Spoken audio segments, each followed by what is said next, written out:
more so an honor to be able to work and partner with our community, every organization, and be a part of something that I think is pretty profound. I'm grateful to have Chief Norman here. I feel very important to have the mayor and DA Ken Lovern all at one time, just addressing the needs of our community and just saying we, as a church and a community center, we are passionate about just seeing results and seeing our community change for the better. And so we're working with Promise Keepers and so many other organizations just around stopping violence, seeing our youth head in a different direction, and seeing our community be a safer place. So I want to turn it over to Chief Norman. Definitely want to echo that, appreciation, knowing that the house has been opened up to us here to have this particular event here. The partnership is real, the collaboration is real, so I'd like to thank Pastor Locke and also the Evolve congregation for allowing us to have this here. But it goes, again, to the heart of collaboration. So before we get to the numbers, I want to publicly acknowledge the hard work of our members every single day, working hard for our city and our community. I know you heard me say this. Men and women of the Milwaukee Police Department working hard to protect our community 24 hours a day, 365 days of the year, holidays and weekends included. I cannot say this enough. Police is not just long hours. The work is not easy. This week I presented to the Rotary Club and I talked about how difficult the work really is. Our officers respond every day to people's worst and most traumatic moments. These events are haunting and the exposure takes its toll. Above all else, I want to use this as an opportunity to publicly thank the men and women of the Milwaukee Police Department, and I ask anyone who hears this message, please share that sentiment with them also. I'm proud to report that Part 1 crime is down 12%. Non-fatal shootings decreased 15%. Carjackings decreased 12%. These are good trends that should be recognized. For this quarter, there were 2 more homicides than at the same time last year. And as I've always said, 1 homicide is 1 too many. But the overall trend, however, reflects still a significant decrease in homicides. As a community, we should be proud of our progress. So I thank everyone who has made a positive impact on our crime trends. To those involved in youth engagement, city cleanups, mentorships, or providing important resources, whatever role you played, you make a difference. I thank you. And while crime is down, we continue to evaluate our strategies to address crime. In 2023, the department released a violent crime plan. This is a public-facing document that details the department's strategies and initiatives to combat violent crime in our city. But as we know, the plan is not static and is always evolving as new crime trends are identified and new ideas and approaches are created. Our work never stops. I'm pleased to announce today that we are publicly releasing the 2025 Violent Crime Reduction Plan. The name changed slightly to accurately reflect the content. Many of our 2020 strategies remain in place because they are working. But since that time, we'd add new ones, modify others, and remove others. Read the plan, engage, ask questions, offer ideas. But please remember, public safety is everyone's lift. There are a couple things on my mind I want to highlight, so I'm going to use this opportunity to talk about them publicly. First, I want to talk about respecting our city and keeping it clean. I know this is a press conference that reflects crime trends and violent crime, but I really want to emphasize that littering and dumping our city is not only unacceptable, it's disrespectful. Respect one another and respect our city. I prioritize holding those who litter and dump on private and public property accountable. Again, I prioritize those who litter and dump, that this is going to be about keeping them accountable. We all deserve to live in a city that's clean and orderly. The solution is simple. Use garbage cans. Take your trash, waste, tires, and whatever you have to get rid of to the appropriate facilities. Please help keep our city clean. Second, I want to talk about firearms, parents, and adult responsibility. This isn't new. Last year, I made a public plea to the community to help figure out solutions to youth crime and firearm access. Recently, a 60-year-old died because of easy access to firearms. 6. This young child was only a couple of days away from his birthday. We released information about the unfortunate incident with the criminal charges in this case yesterday. Take a look at those charges and the criminal complaints. I want to publicly thank the district attorney for who is here today about charging these cases. To the public, you will be held accountable. Understand this. Negligent handling of firearms is unacceptable on all levels. If this is the case in your household, around your space, as you see the unified front here, you will be held accountable. Lock up those guns. Protect your children. Practice gun safety. It is important for your community. It's important for all of us. I also want to think deeper about this horrible death. 3 adults knew that the gun was unsecured and accessible to a 6-year-old child. Again, take a look at the criminal complaint from a different lens. The child's uncle, a felon on probation, thought it was cool to send videos of himself dancing around guns with a 6-year-old kid in the background. Mom sees this video, expresses no concern that uncle has guns around her kid or that the uncle is a felon who shouldn't have guns in the first place. What are we, all of us, are going to do to stop this? How are we going to stop promoting this type of behavior on social media in our communities? How can we stop promoting this type of behavior in social media communities, playing around with guns, understand that it doesn't give you clout? That playing around with guns is unacceptable for any of us to play. If kids are looking up to you, this type of behavior is especially dangerous. Please, community, put the effort in to protect our children. As I close out, I always say this. If you have any information regarding criminal activity, contact the Milwaukee Police Department, or if you'd like to remain anonymous, contact Crime Stoppers at 414-224-TIPS. As a reminder, you are important for the help for public safety. And as always, we are better together. Thank you. Now I'd like to call the mayor to the podium. Thank you. Thank you so much, Chief. Really appreciate that. I also want to thank Pastor Locke and Evolve Church for opening the doors for us here on the northwest side of the city. We always talk about our partners who help us to make sure the city is a safe place, and our partners in the faith community also are extremely important in working to make sure that there are opportunities for young people, opportunities for families to find who they are and to build community with each other, and that's exactly what happens here at Evolve Church. Also want to thank, I think Pastor Locke pointed out that Promise Keepers is a preventative measure that we employ in the city of Milwaukee because, as I often talk about, it's accountability and it's also prevention. It's accountability and it's prevention. Those are our two-pronged strategy in order to address issues around public safety in Milwaukee, and they're bearing fruit. And so the first quarter crime numbers continue to show the overall trend we've seen since I became mayor of the city of Milwaukee, and that's that serious crime in our city is down. Now, I've got no higher priority than improving public safety, and we work, all of us do, and the folks who work in our respective agencies work each and every single day in order to make that goal happen here in our community. Well, overall, violent crime is down 18% when compared to the first quarter of 2024. We did see a small increase as it relates to homicides, and that's certainly a concern as highlighted by the chief.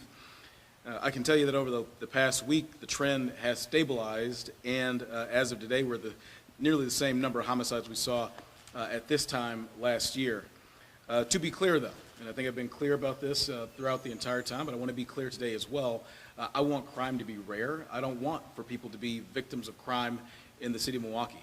And the crime trends go to show that fewer and fewer people in Milwaukee are victims of crime, and that's a good thing for the overall public safety here in our city, and something that we'll all continue to build upon. I speak frequently about our strategies to reduce crime. And again, we've got those two prongs. It's accountability and it's prevention. Prevention to keep people out of trouble and headed towards a law-abiding future, and accountability for those individuals who unfortunately find themselves in a position where they decide to commit crimes against folks in our community. I'm pleased, very, very pleased, that our new district attorney, Ken Lovern, has joined us this morning. He leads some very, very essential work on the accountability front, holding folks who commit bad acts against people in our city, in our community overall, accountable for their actions. Our police, they're on the front end of accountability, and the district attorney sees that accountability process plays out through our courts. Kent, he believes in justice. He's deeply involved in making sure that justice is as prompt as possible and is as fair as possible. And he's prioritized the protection of our community. And I am pleased, very pleased to call him not just a friend, but a partner in the work to make Milwaukee safer. And so joining us for the first time, and we'll have him here, I hope, in the years to come as well, in the quarters to come, District Attorney Kent Lovern. Thank you. Well, thank you, Mayor and Chief, for your partnership and for your hard work day in and day out. Really appreciate, of course, the work of the men and women in your department and keeping us safe, and Mayor, the work of your office with regard to violence prevention, I think, is essential, and it's a part of the entire public safety continuum. So we are all here because we all agree, of course, and share the view that every person in every neighborhood in this city deserves to be safe in their daily lives. That is a fundamental right that each and every one of us in this community have, and we are determined to achieve that aspiration for everyone in this community. For our part, in the district attorney's office, something that's important to reflect that corresponds with the progress that has been made in the last 3 years or so in particular has been since 2022, we have seen an uptick in charging in the number of 1,500 cases more in 2023 than 2022, an additional 1,500 cases more last year, and we're on track, as the first quarter numbers reflect in our office, for that same uptick in charges as well. And numbers themselves don't always tell the whole story, but it is important to see that there are additional cases. These are cases, not individual charges, but cases being filed, mostly felony cases, which are the important ones in this community, which are the ones that signify the type of crime we were seeing in the early 2020s related to the pandemic that are endangering people each and every day. So there must be a commensurate response to the type of crime we were seeing, and fortunately, we have prosecutors in our office working very, very hard to respond to the rates of crime we were seeing, and I don't think there's any question that that's helping with the progress we're seeing overall in the level of safety in this community. And beyond the work that we are doing and that our lawyers are doing each and every day in the courtroom, they're trying as many cases as they possibly can, and we've seen an uptick in trials going, which means our lawyers are ready to try cases at the felony and misdemeanor level, so they're ready to bring that level of accountability that is appropriate, particularly, again, for individuals committing felony offenses that endanger us each and every day. But beyond this, though, and both the chief and the mayor and the pastor have alluded to this, in order to really achieve the sustainable level of safety we need in this community, of course, we all have a stake in this. Everyone in this community has a stake in this. And I just would point out and reiterate what has been said already, which is that if you're an employer in this community and you have opportunity, there are people here ready to work. In particular, we have people in our reentry community that have had a lived experience who are motivated to work. And the mayor's office, the chief's office, my office could help you contact these individuals to put them to work because they deserve and need and want a path for prosperity in this community. If you're an adult with a few extra hours to spend, we need your experience in this world. We need your care for people in this community, to come in and mentor in schools, to assist in your churches, to reading programs that we have in the school district or other mentoring programs in our community. All of you have the opportunity to be a role model for our young people, and our young people need as many adult role models as we can present to them each and every day. If you're a donor, and we have many generous donors in this community, the philanthropy community in this Milwaukee area is very generous, and I ask you to continue to support these agencies, particularly during times of economic difficulty, and especially those agencies maybe we don't hear of every day that are doing good work in neighborhoods each and every day. And finally, I would just say to the families in our community, we need you to be involved in the things that are offered in this community. We need you to be involved with your children in community organizations, in neighborhood organizations, your schools, all of those things that form a fabric of the community. You know, at the beginning of the pandemic, when we saw this high spike in crime, we saw high rates of isolation. And we can't sustain that. That can't be our path moving forward. And everyone needs to be involved in this community and feel like they have a stake in being a part of this community. So with that, thank you very much for being here, and I think we'll take any questions you have. Start from left to right at the time. Yeah, I just always like to ask about Crime Stoppers. Can you talk a little bit about the importance of Crime Stoppers and just people having the courage to come and submit those anonymous tips and how it helps the department and even your office? So part of the 2023 crime plan, continuation in 2025 crime reduction plan, Crime Stopper is an integral part in that particular presentation.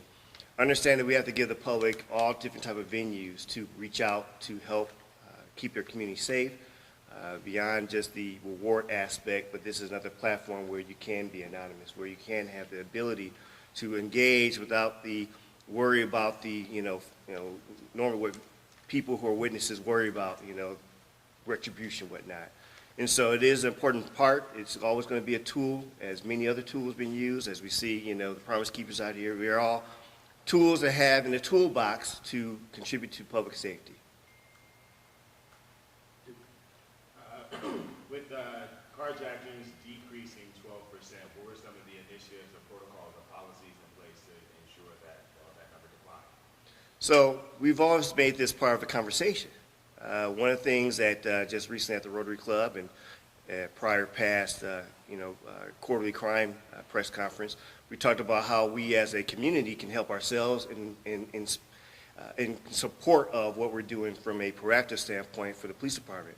The police department, has what we have utilized called Winter Guardian as part of the 2025 crime reduction plan. This is a proactive going, looking for those who are involved, engaged in that activity and behavior. But also it has a community support type of situation where we're talking to valets and talking to businesses about good, vehicle practices. But we still also talked about the empowering of yourself as a individual driving your vehicle. Get your face out of your phone. Be aware. Understand that, the driving habits and tactics that we do sometimes slip into can contribute, not being aware of your surroundings. And I believe that also was helpful. But, between messaging from our elected officials and also we have to say that we are very good at catching carjackers. There is no carjacker out there who has like a year, 2 years of doing this. In fact, it's pretty close and within time of, matter of minutes to an hour that we catch you. And this is something that we rather not have to use that tool. Too often we want to prevent more, but it's a collaboration of all these different type of preventative, but also, again, holding those who are involved in those behaviors accountable. And you do definitely see, especially seeing that the DA of Lovern is here, accountability is real in regards to being in that type of activity. And with homicides in this case, You get 2 questions? I'm just wondering here. Hold on, wait a minute now. Wait a minute, hungry. Okay, go ahead. you look good, I got you. All right. Okay, homicides are pushing it up down the incline. What is the police department doing? Are we seeing any commonalities with homicides? What are we seeing, boss man? Oh, wow, thank you. My wife's going to call me boss man at home. But the confluence of poor conflict resolution with availability of firearms. And that's just across the board, the highest factors involved in what we're seeing from non-fatal shootings and homicides. And so we have made a commitment, again, working with our partnerships. There's a lot of different things that we're doing as a comprehensive, rather than just, it's not just all about the accountability aspect. Absolutely believe in it. Again, no one is, we're at over 100% in clearance in regards to holding those accountable. There's prosecutions going on as we speak. But we need to ensure that we are not allowing firearms to be introduced. And conflict is as old as, the history of time. But how we resolve it or how do we deal with it has absolutely needs to change from being that level of violence. People are getting into silly arguments and having horrible, horrible results. So we as a community need to understand, one, how do we intervene and use better techniques? And we have a lot of different partnerships. Again, Pastor Locke with his congregation and the work that's being done by a lot of community partners working to do, again, positive resolution of conflict, taking breath, dealing with the trauma. But, if you want to engage in that behavior, understand that you're not going to be doing it too long. And that you will be held accountable, and that there's a place called for you, was this prison. Can I also chime in on that? So, yes, there are those things that the chief mentioned. It's also incredibly important to point out what I mentioned in my comments as well about prevention. I mean, we've got teams of folks in our Office of Community Wellness and Safety and Promise Keepers and the like that go out on a daily basis and engage with people on the ground who may otherwise be in a position where they might be partaking in some of those retaliatory measures, and that results in death or destruction or potentially homicides in the city.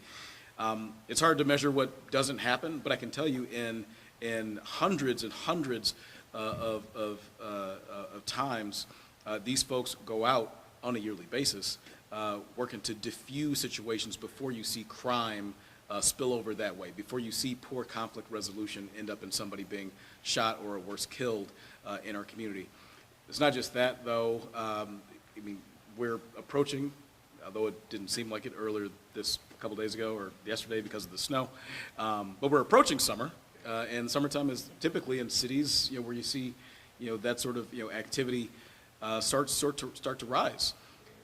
We worked each and every single year in my office to connect with youth-serving organizations all throughout Milwaukee, all throughout the city, to let them know that, hey, there are positive opportunities for young people in the city. It doesn't matter if they want to read, it doesn't matter if they want to work, it doesn't matter if they want to play football, if they want to swim, if they just want to eat. There are opportunities available to kids in Milwaukee with a number of our youth-serving organizations. Those are also preventative programs. We've got our Earn and Learn program. We've got our Camp Rise program. The chief was instrumental in restarting the police athletic league, working with youth-serving organizations in Milwaukee. So there is no shortage of resources in this city, and I want parents especially to know that. Right? If you're looking for something positive to do for your young person in particular, reach out to us. There's no shortage of things for young people to do, positive things for young people to do in the city of Milwaukee. And we've got some great partners that are working each and every single day to connect young people and their families with those sort of opportunities in the city. So yes, it's those things the chief mentioned, but it's also prevention, and that's also critically important in our efforts to make sure the city's safe. Yeah, I have a question for the DA. What has 5 years of Marcy's Law meant for justice in Milwaukee? For those who don't know, Marcy's Law, of course, was a law that has enhanced and spelled out in our Constitution rights for victims. What I would say is that it has redoubled the efforts that have already gone on in our office.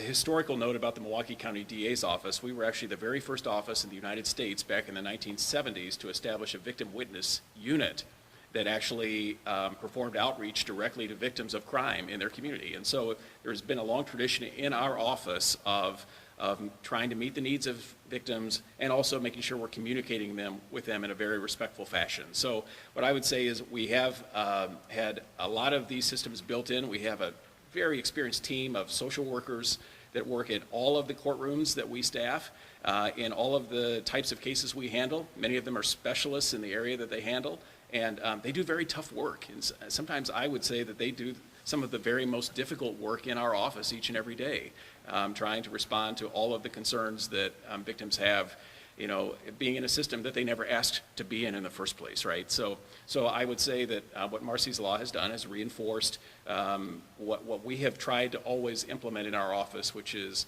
a high level of response and communication with victims. So you feel it's helping? It has helped. I think honestly, we've had a high level of that going on for a long time, and if anything, it has reinforced within the law the importance of that type of work to be done for victims. Mm-hmm.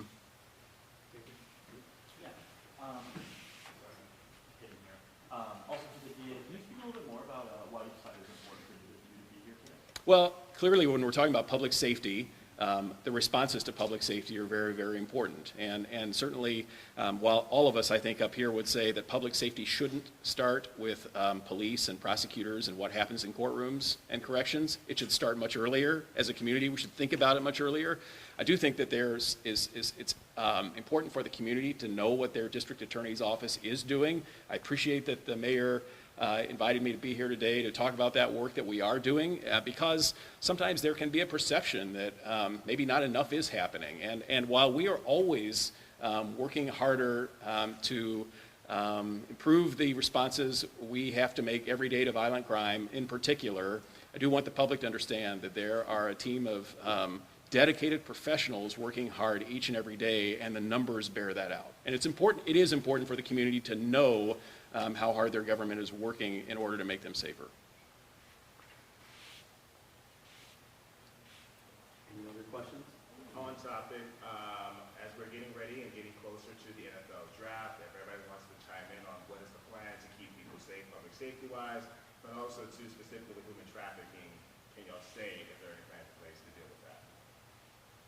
So I'll speak to that. I don't know if the mayor, DA wants to talk about it, but we're always leaning into the work that needs to be done for any major events. As you all know, we had the RNC, we had, the championship. So this is an ongoing work. The draft is up north through us, but we do know that there would be occupancy and people engaging in, the business of, what we have to offer in the city. Our plans is to continue to work with our law enforcement partners up in the Green Bay area, but we are still business as usual. I mean, conventions and events are nothing new to us. We do have a very robust human trafficking team within our police department, but our downtown area definitely has the level of connectivity between our business owners, the elected officials, and the Milwaukee Police Department in regards to just being aware of any particular type of challenges, and also having the resources to respond and be available. This one? Wow, that's what I'm talking about. All right. Thank you.